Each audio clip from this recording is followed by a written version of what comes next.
I'm from the school's newspaper. I'm trying to ask some questions to him for a report in the schools. First of all, I'd like your name and occupation, please. My name is Rhine Tinga. Here, let me write it down for you. As the plastic soup surfer, I try to make an effort to raise awareness on the harm that plastic brings to our seas and oceans. And I try to make this personal by combining it with a physical challenge.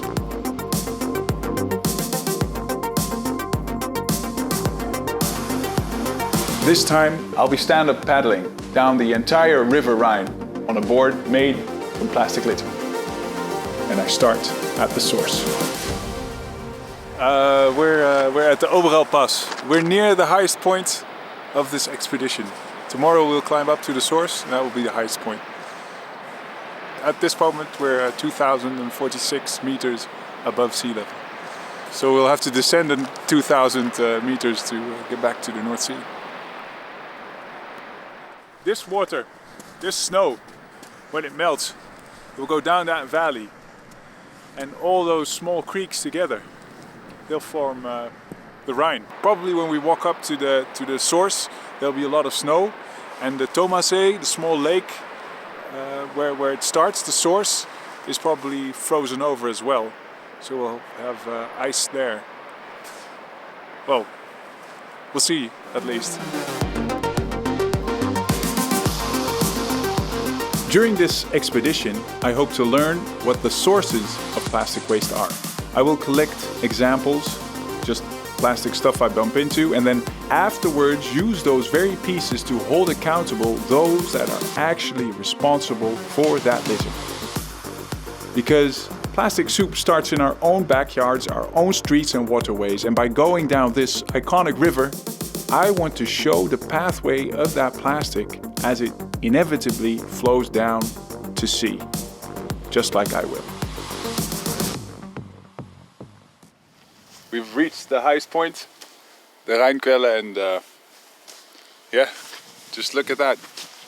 This is connected to the North Sea through the Rhine, and we're going all the way down along these mountains, and then yeah, the river gets wider. It's going to be great. Yeah, looking forward to it.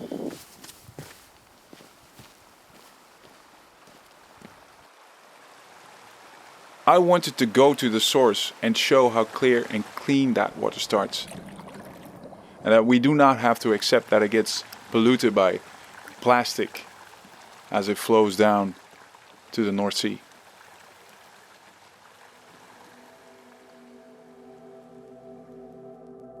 An important part of my story is that the board I'm standing on is made from plastic litter. But of course that board needs to be sturdy and strong enough to hold out for a month.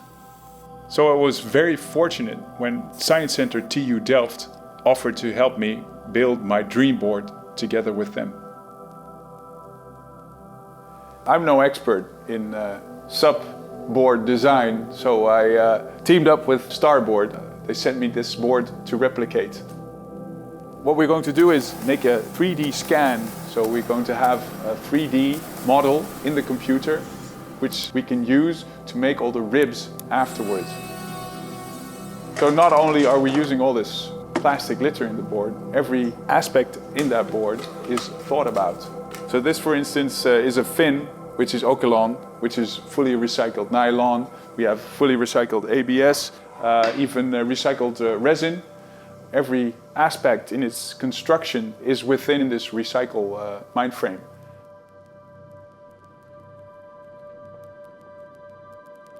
Now that the building of the board is taken care of, I can shift my focus to something equally important in this preparation, which is learning to stand up paddle.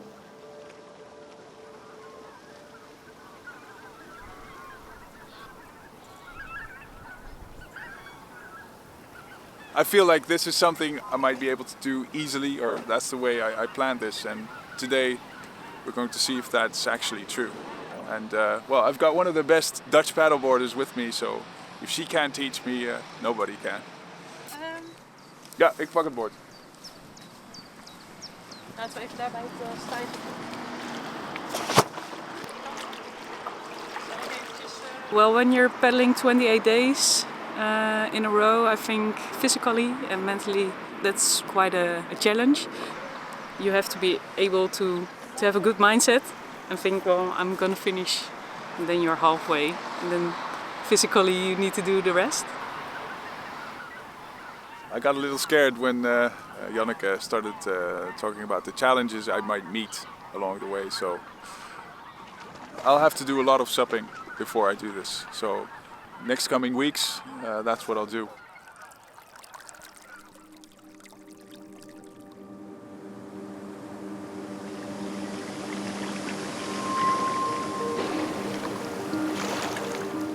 So if you are separated from your board and you have to swim to shore, a good place to swim to is the gravel banks here.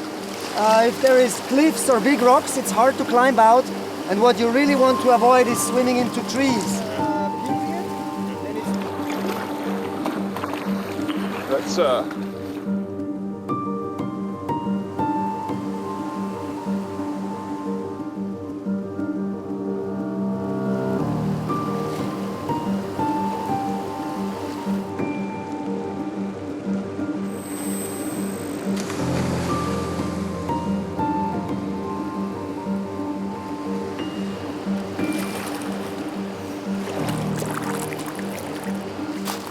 what an experience.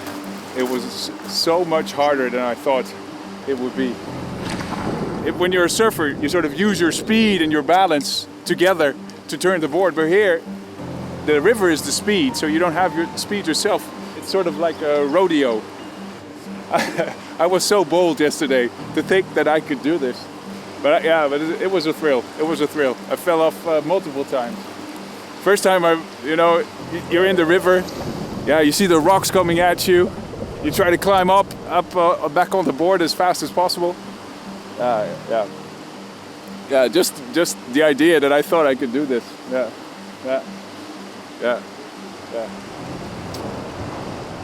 This is the confluence of the Vorder Rhine and the Hinter Rhine. And from here on, it's called, I think it's called the Alp Rhine. From here on, we can't go any further. So there's a dam behind this. So we have to pack up and drive a little, and then we can get on again. Ja, nee, ik begrijp het. Je werkt keihard, dat weet ik. Bel die mensen, vraag wat ze kunnen doen. I'm getting a little concerned about the board.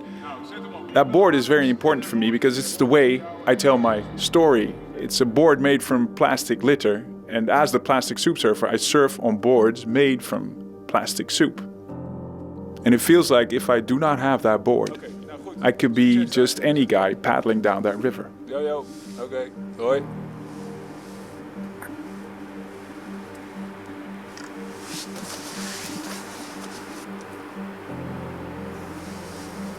Well, I think I already sort of accepted the possibility that the board, the plastic soup surfer sub board, will not be ready when we're at the 0 kilometer sign of the Rhine at Constance. Yeah, there's nothing I can do from here.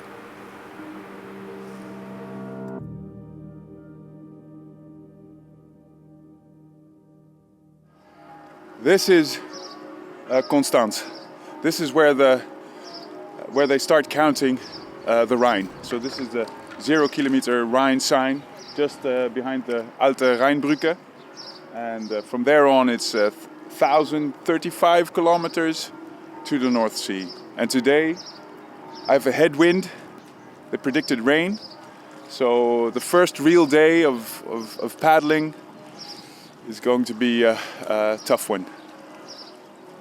I'm taking my tent and camping gear. That's the big bag, that's actually the heaviest. And then my cooking gear, which is another bag. That's this one. And then there's my clothes and the food I'll be eating. And the wheels, I'll need those to walk around the locks. And there's a big waterfall, the Rheinfalle. which I'll need to walk around, a spare paddle, a sort of camelback water, and that's it. I'd hoped to get on the actual plastic soup sub. They'll bring it in a day or two, but for now I'll be using this inflatable starboard sub to do the first part.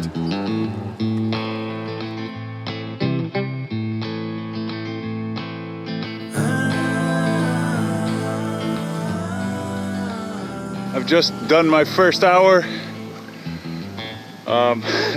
What can I say? Well, what have I gotten myself into? That's what I'm thinking. Oh, just keep on going. Keep on going. First stop after 2 hours of paddling. Yeah, I've done about 10 kilometers. So I think I need to do another hour, and then hopefully the flow of the river will help me. Just take a quarter of an hour rest and then go on.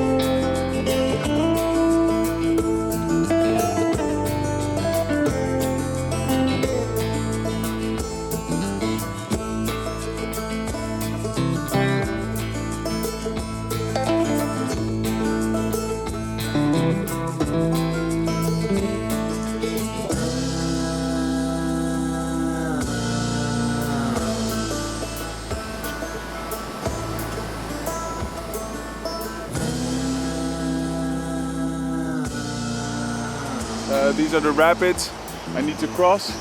I think I'll just take off the fin, and I just had a look at the route, and it's more hassle to take everything off the board and walk around, and I feel I just need to cross this. If I take off the fin, I can sort of slide through. Feels like it's possible, and I have a little experience now, but I don't know. I just don't feel like pulling the board off, actually. I just want to go. We'll see what happens. I'm a bit tired.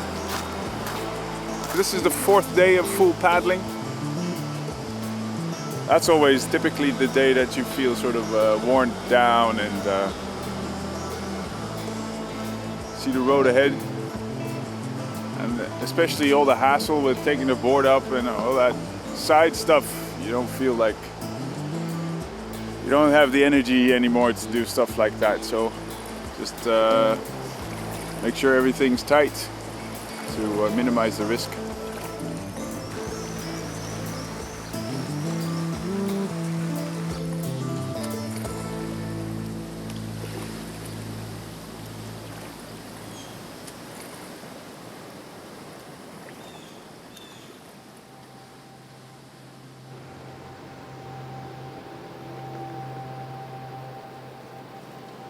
Yesterday, Roberto from the Science Center TU Delft called me in the evening. First, it seemed like they would have it ready on time for the press conference today.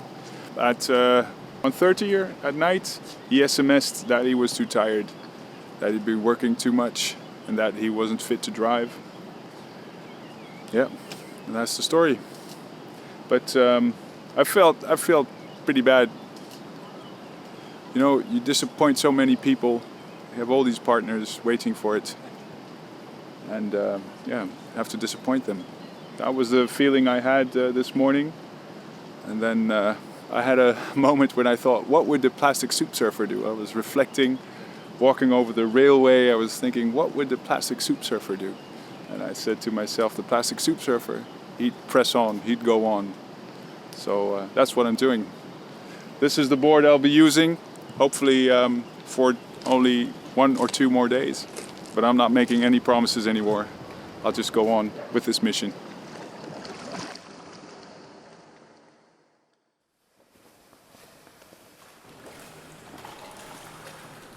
I've been looking for plastic from the beginning on of this expedition. So everywhere I am, I look for that plastic. But it's after the Rhine fall, the big Rhine falls, that I actually find larger quantities of plastic litter.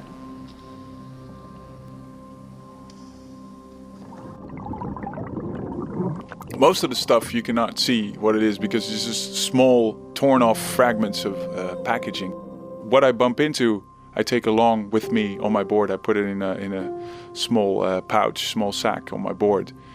And that's what I'll be using later on to confront the companies with. And to make sure they listen, I will send a bailiff to the person in charge.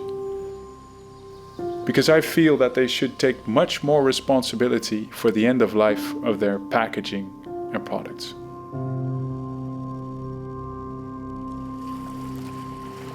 So this is Nestlé, right? And I've got an Evian bottle as well, I found. So I would like to ask the CEO of Nestlé what he thinks about this. What he thinks about his plastic, his products floating down the Rhine into the sea. I wonder what he would say, if he feels any responsibility.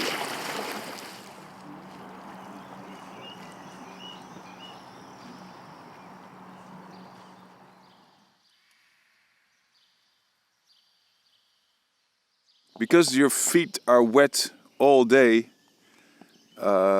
any wounds you get, they won't heal. So I'm barefoot nearly all day, so if I bump into anything, I get these small wounds, but they just don't heal. They sort of hurt when I press them, they're sort of swollen. But it seems like they're healing a little. They're getting used to being battered by the sun and water all day. The first quarter of an hour when you grab your paddle for the first time after having slept, that's when you sort of feel them, but after that, they're fine. It's like, your whole body hurts, so this is minor compared to the whole thing. I try to paddle when I'm in the valley of the wave, go over, go through my knees, and then when I'm in the valley again, I stand up and I give it another push, and that's the way I sort of glide in that same rhythm of the waves. I cross them. But this is the experience I should have had when I was on the fast-flowing part of the river. If I had all that experience of standing on the board with waves, then probably that part would have gone a lot better.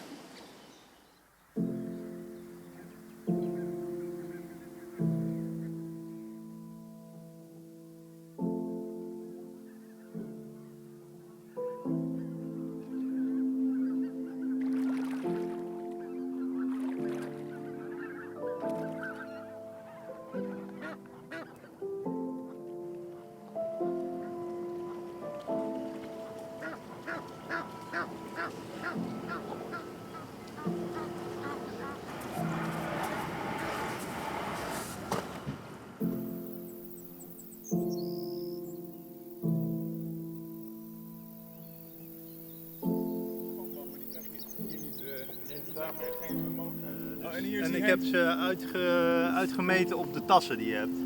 Wat cool. En die handgreep? Ja. Wat goed. I'm deflating this board because the real plastic soup board has finally arrived. And I'll be paddling it from this day onward. 25k or something. Feels like just as heavy as my other board with all the luggage on it. Let's give it a test run.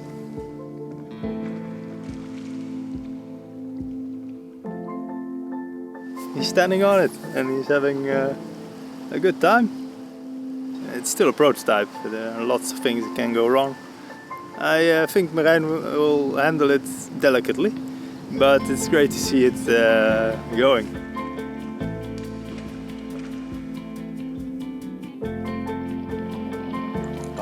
I feel whole again with this board under my feet. Now I'm really the plastic soup surfer, the surfer surfing on plastic soup.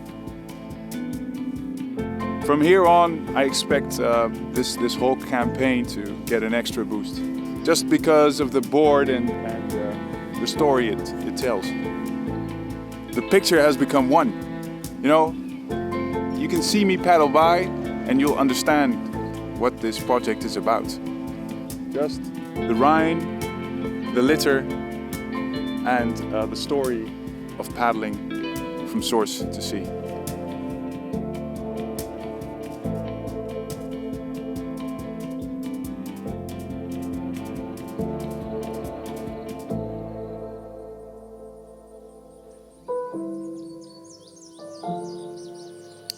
Aansteek is op.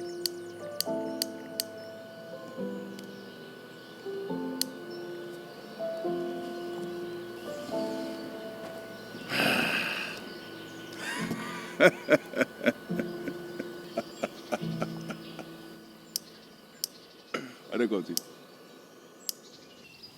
I've been paddling for over a week now. I've been away from home for 2 weeks. The thing is, once you've paddled 1 week, you can paddle 2 weeks and 4. So I've sort of reached the point where I could go on doing this for months. There's nothing that's going to stop me from paddling. It's because the river ends that I probably will have to stop. But I'm really into this routine of waking up early, breaking up my tent, looking for coffee, looking for food, looking for plastic, having an interview, and then looking where I can pitch my tent again. And that routine sort of continues. And there's a development in that as well, as I'm not listening to music or something like that when I'm paddling, so I'm really reflecting if I'm not concentrating on just paddling. Sometimes there's just kilometers that I need to do, or the wind is against me and it just takes all my strength and concentration to keep on paddling. But most of the time I just reflect on the plastics I see, on how I feel about that. Also, by seeing all that plastic everywhere I go, that's really strengthened my belief that we should do something about this now, and that we need every means possible to do that. Which is awareness, which is targeting CEOs, which is policy. And those are the things I think about just paddling down that river.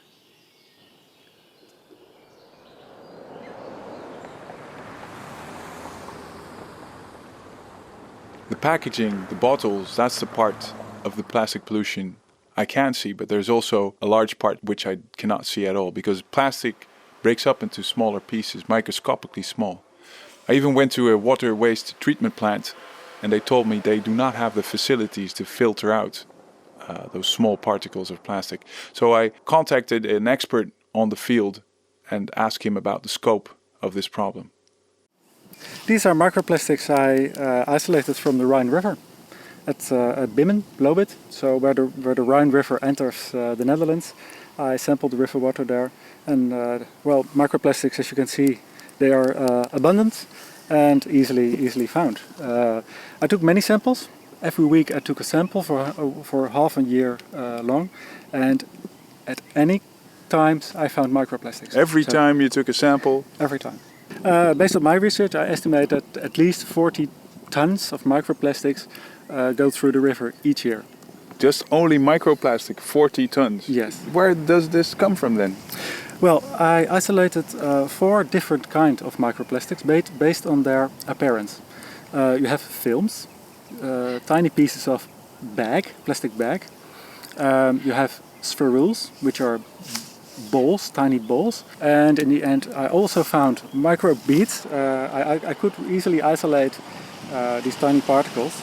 And I could recognize them because I had this product. This product, And yes. you just...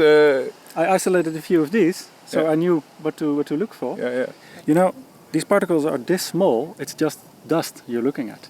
I know some studies on mussels, and they could easily isolate microplastics from the mussels. You have quite a good chance that you're eating plastic. And that gives me a bit of a unpleasant feeling, actually.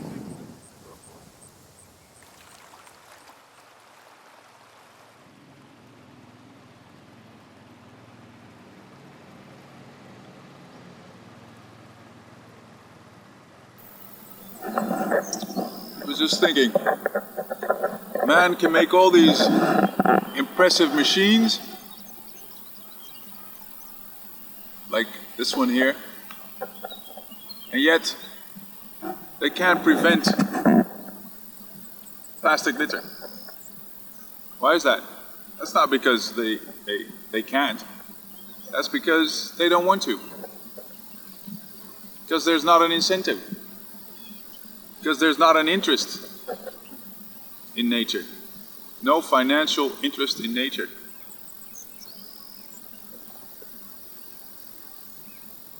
Of course they can prevent plastic litter. They just don't want to. They don't want it enough. They don't want to change the designs. They don't want alternative materials. They don't want deposit return systems. Why is that? Because it's not in their interest. And that's why I'm sending a bailiff. Because maybe they don't want to because of their finance, but they should because of my kids, their kids, and our future.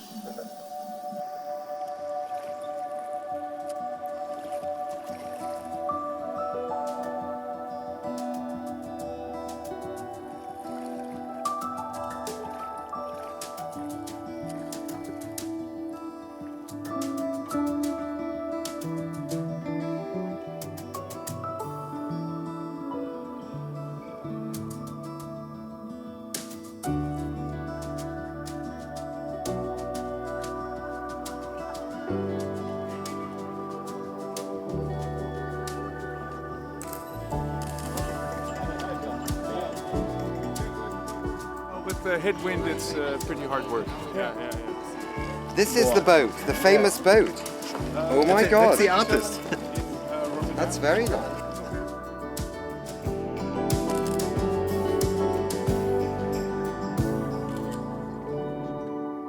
Well done. Congratulations for this campaign, for this initiative.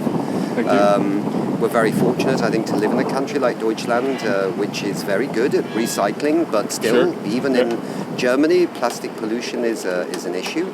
We know that increasingly the plastic is degrading in the oceans, and many toxic chemicals are attaching to that plastic and then getting into the food chain, the wildlife food chain, but also the human food chain. So it's a big issue. And as the science unfolds even more, we realize why we should be doing this even more than perhaps we even thought of a few years ago. So congratulations. Well, thank you very much. Thank you. Thank you. Yeah, well, one part, of course, is about the awareness, and the other part is actually targeting those CEOs. Yes. And I hope, I expect that to really, that will be the exciting part of this. How are you actually going to do that? How will you actually get the plastic to the companies that you identify? The thing is, we try to actually get to the CEO themselves, the CEOs themselves, through the bailiff, who will actually deliver it at person. So at boardroom level, at deciding level, that's where we get real impact. Okay, great. Yeah. Cheers. Do you have a business card? I'll give you. I'll try to look for mine. I do. Somewhere. Ich bin begeistert von der Idee, das zu machen. Er hat mir gerade erzählt, dass er zu den entsprechenden Unternehmen, die den Plastikmüll verbreiten, die Dinge zurückbringen wird, die er hier gefunden hat, die er im Rhein gefunden hat. Und das wird sicherlich eine interessante Aktion. Ich finde das ganz, ganz toll. Es passt zu uns. Wir freuen uns sehr als Stadt, dass er zu uns gekommen ist. Und es passt sehr in unser Profil.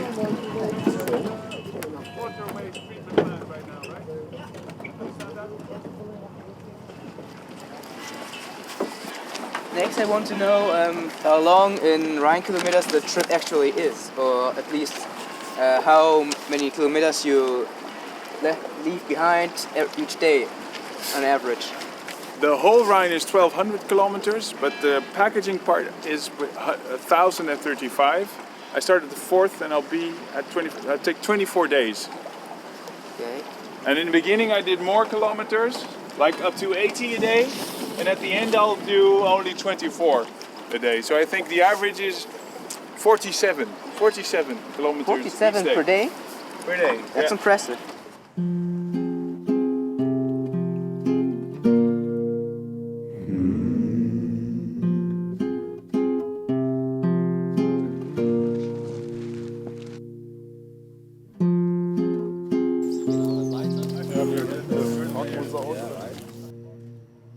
Thank you that you are here in Dormagen. You see, we have a lot of people here. Great to see so many people here. So I'm paddling down the Rhine from source to sea, from die Quelle bis zum Mundung. And I'm doing this to raise awareness, Bewusstsein auf das Plastik im Meer.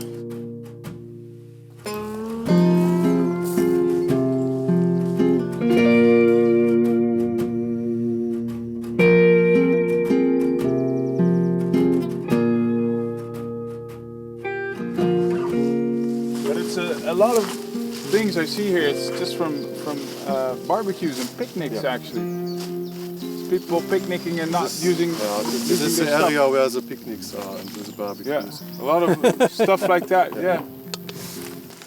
What would this be? What is this from? It's rumgewickelt so einen Zweig.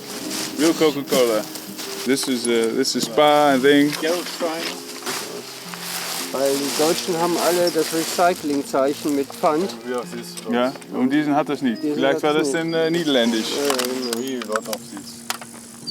And it's even a little higher, you say. Ein Flaschendeckel. The water level will rise this high in winter time, and this is where you find all the small stuff within this grown grass and within the thicket. It's everywhere, but it's very hard to pick up and clean. Of course, it's all broken down, small pieces. Well, this cannot be cleaned, so the solution is prevention. Definitely. No littering, and make sure that everybody takes their responsibility. Civil society, consumers and producers. They should work together on this.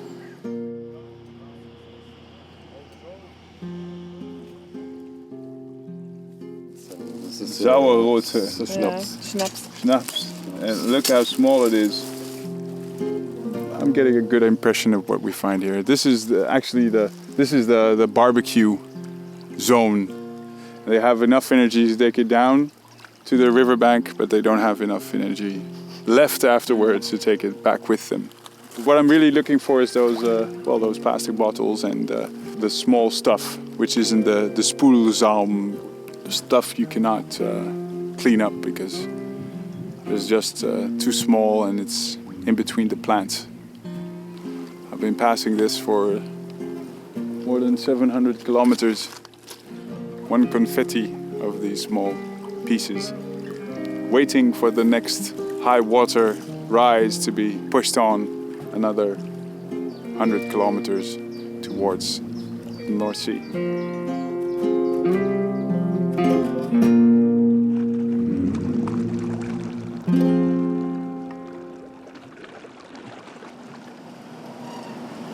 I think I was disappointed. It has always been very theoretical, taking attorneys to CEOs to do something about plastic litter. And that hasn't changed, but by actually seeing where people sat and left their stuff, it has become very personal. And now I have to convince myself that the theory I have is right.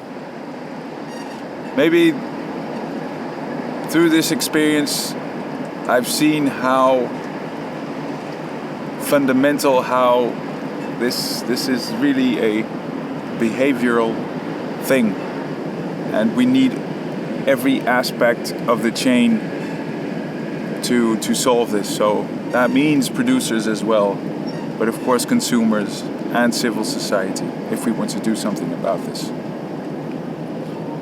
It will take a whole lot of time, a whole lot of energy.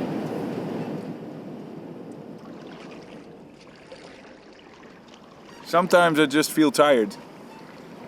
I think the excitement of the first week, the excitement of seeing whether I could actually accomplish the whole expedition, that's gone. And I still need to do 1 quarter, but now it just feels like hard work. And yeah, sometimes I just feel tired, and then they say, we need people like you. But I think, well, we need everybody. 2 days from the Netherlands.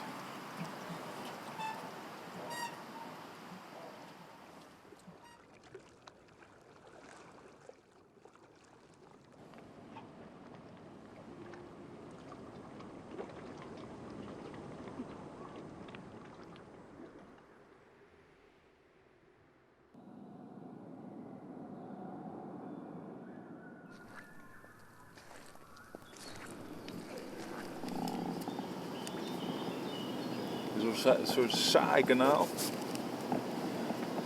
Dull Dutch canal I have to take over 20 kilometers. There's a headwind expected, quite a lot of wind, and then there's also nowhere to shelter, and then there's also a thunderstorm coming. And I need to be in Arnhem tomorrow. I'm so not looking forward to this. Even though I'm paddling into the Netherlands today, the first part is going to be very, very tough. It's going to take a whole lot of power and strength. That paddling part.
So last phase, Rhine? Yeah, last phase. Welcome here in Arnhem. Great welcome. But it's not the end yet. This is only 3 quarters. I still need to do another week. Yeah, a lot of wind yesterday, and that really makes it tough. Well, it's impossible to paddle, actually. When the wind really picked up, I only did 2 kilometers all day, and I waited all afternoon and the evening for the wind to ease, but it didn't. So finally I had to just pitch my tent where I was on the beach. It felt pretty lonely and miserable and cold. Well, for the next couple of days, well, the predictions are that there will be a lot of wind. That makes for a lot of hard work. And since the program is so tight, I'll really need to push and pump to get on time.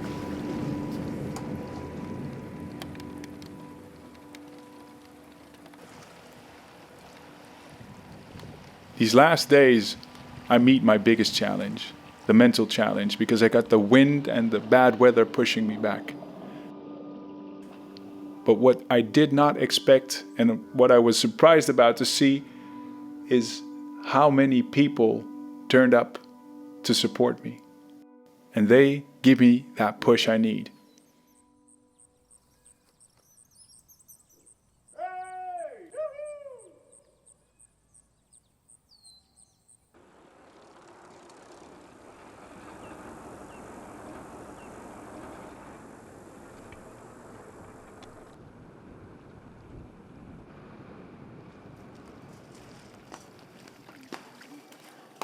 Lekker voor de voetjes. The first stop in the Netherlands, the first city in the Netherlands on the Rhine is Spijk. And at Spijk you find the PET recycling plant. And the great thing about this company, it can fully 100% recycle PET into new PET bottles, for instance. Nou, prima. Ja. Niet prima. Dit is Een tray. een tray. Dit is een Heinz. Nou, die zijn wel goed zo. Er zit heel weinig ketchup in. Ja. Maar we hebben ook groen. Zo weer minder. Ja, groen is minder waard. Ja. Paars. Is niet best. Ja. Gaat er rechtstreeks uit. Alle folies gaan eruit. Ja. Aluminium. Ja. Heel veel non-food. Wat we niet kunnen gebruiken. Dus zoals hier zit non-food in. Ja, flacons van zeep, van Flap. Ja. Dus Dat kan je niet gebruiken. Nee. Eigenlijk niet. Groene. Zo'n Mountain Dew, bellen jullie dan op? Heineken? Wat doe je daarmee? Dit is van Heineken? Ja, Mountain Dew is van Heineken? Ja. Dus wat jullie betreft zou Heineken gebeld moeten worden om te zeggen, jongens, die Mountain Dew, dus marketing, daar kan je helemaal niks mee. Ja. Dat past in geen enkel sorteerstroom. Ja, het past wel, maar niet in een heldere. Niet in een heldere. Je kunt er prima plastic bakjes van maken. Maar wel gekleurde plastic bakjes. Ja, maar ja, dat is lineair. Dat is gewoon, lineair. Ja, maar het is wel recycling. Ja. Even het wikkeltje mee. Om te onthouden.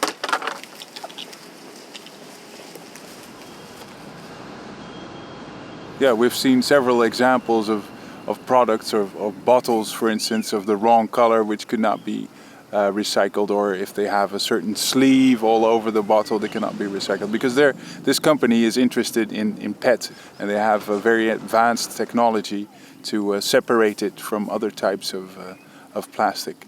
You know about my project? Yes. I'm paddling down the entire Rhine from source to sea, showing how much litter flows down the Rhine, looking for that plastic, and on the other hand I'm going upstream back to the sources of that litter. I've seen you walking around and taking all different types of products or bottles from these bales and saying like this is not a good product for this type of recycling, for instance. That's true. I think if you talk to brand owners like Unilever, Procter & Gamble, Coca-Cola and that kind of Nestle, I sometimes have the feeling that it is marketing driven, and I understand that it's marketing driven, but it would help if we share our knowledge about which bottles can be recycled more easily and which are more difficult. And more difficult means most of the time that it will be a linear recycling process, which is a pity. So what would you say to these companies? I would say please visit us, or please get your heads around about what is really recyclable, yes or no. Is that multi-layer, monomaterial, yes or no? Does it have to have food content? Is there metal in there? Is there different materials in there? And if you change little to your product, you can make a much more recyclable product. Improve your know-how about what can be done to make it more circular. What you see is the complexity of the whole chain, of the business, of the waste. And you see how all these companies should work together if we want to close that loop.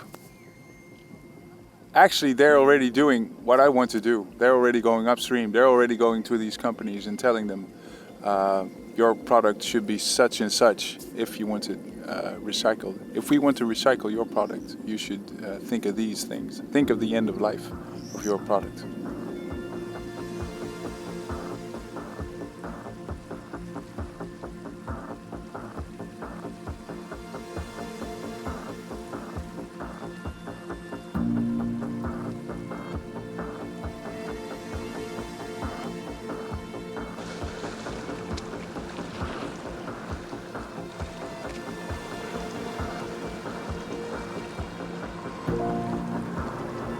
As I paddle into Rotterdam, I'm very small on my tiny paddleboard in between all these big freighters and big ships and buildings. Rotterdam is one of the biggest sea harbors in the world. And I even get a nautical salute. I'm approaching the end of my expedition. This is the last press event we have before I paddle out to sea tomorrow.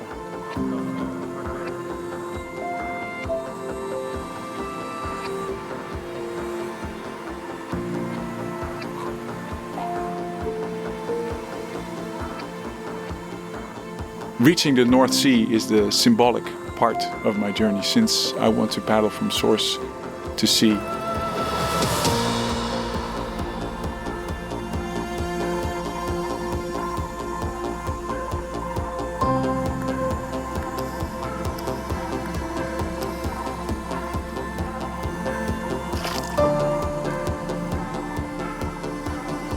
Rheinfürstquelle. Dat is toch wel mooi. Rheinfürstquelle. The packaging, I find the packaging right here, just before it, well, with the next high water, will flow into the North Sea, just as I will in a few kilometers. This doesn't belong here. This shouldn't flow out to sea, and this is something producers can do something about.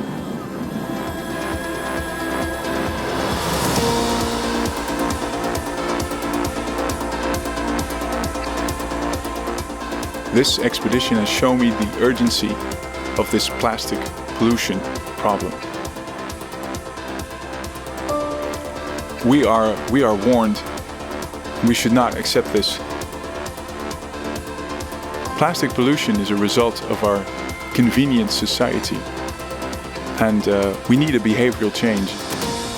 And if there's any hope, it's in the fact that we handle plastics every day, that it's very tangible, and we have the choice every moment what we do with it. And it will take consumers, legislators, producers, and producers here are vital, since they are the ones that are at the source. They should think of the end of life of their products. It's up to individuals to take the first step to a world where plastic waste does not exist at all, but it is seen as a resource.